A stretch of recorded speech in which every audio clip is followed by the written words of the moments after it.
अगर उसको देखते रहिएगा तभी ना पता चलेगा कि कौन गड़बड़ करता है। अब आप लोगों के बीच में आते हैं तब तो ये सब चीजें याद दिला देते हैं, तब पता नहीं कब तक करिएगा। अब आप पर बहुत भरोसा है, जल्दी करवाइए। यहाँ पर बैठे हुए हैं जो ये चैतन्य प्रसाद भी हैं, आप बताइए ना कितना दिन से बात हो गया। आज चीफ सेक्रेटरी अभी भाषण किए, अब कई साल उनको हम यहाँ पर रखे हुए, तब चीफ सेक्रेटरी है, तो देखिएगा ना जी ये काम पुलिस वाला का है, कोई काम पूरा जो तय किया नहीं हो रहा, इसको तेजी से देखिए और ये सब काम करवाइए। और सब कुछ भी है तो हम लोग तो 2007 में ही कानून बना दिए, हर थाना को 2 हिस्सा में रहना चाहिए। बड़ा समय लगा है, मैंने 17-18 में जाकर के लोग तय किया, 19 में जाके यहाँ भाई हम लोग हर थाना में 2 हिस्सा कर देंगे, जिसमें कि एक हिस्सा करेगा जो भी होता है, जो केस होता है सर उतना है, काम उतना नहीं कर पा रहे। अभी कुछ समय पहले, कई महीना पहले हमने कहा अरे भाई इसका संख्या बढ़ाइए, इसमें भी आपको हर तरह का संख्या बढ़ाना पड़ेगा, इंजीनियर से लेकर के बाकी स्टाफ का, तो इसका भी संख्या बढ़ाइए ताकि ये ठीक ढंग से पूरे तौर पर ये काम कर सके। तो ये बहुत जरूरी है, ये हम लोगों को ये काम करना है कि पुलिस भवन निर्माण निगम में उसकी संख्या बढ़वाइए।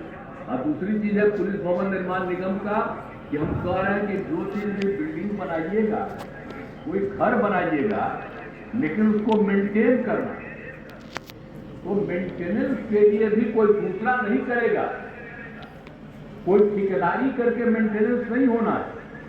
हमने सबके लिए कहा कि डिपार्टमेंट भी करेगा, इसमें और लोगों को बहाल करना पड़ेगा और सबकी ट्रेनिंग होगी, लगातार देखिएगा। आप कितना बढ़िया सब बना भाई, हम लोगों ने बनवाया। आप बताइए पुलिस थाना हम जा करके देखे अनेक साल पहले, कितना सुंदर बना है, पटना में ही देख लीजिए कैसा पहले पुलिस थाना बेकार रहता था, जब इन लोगों ने बनाना शुरू किया तो कितना अच्छा बना।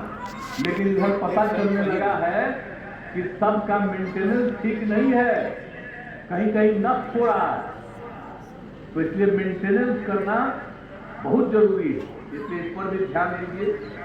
तो एक एक तौर पर और विधि विज्ञान प्रयोगशाला की स्थापना जो 12 जगह आप लोगों को बनाए हुए हैं, तो उसमें 3 ही जगह, तो भी जरा तेजी से काम हो जाए, ये मेरी इच्छा है।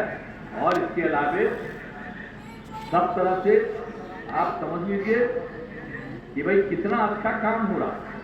सरदार पटेल भवन बनवा रहे, तो ऐसा बढ़िया बिल्डिंग कहीं दिख रहे हैं और उसको क्या बना दिए हैं कि 9 रिक्टर स्केल की तीव्रता वाले भूकंप के झटके को सह सकता है।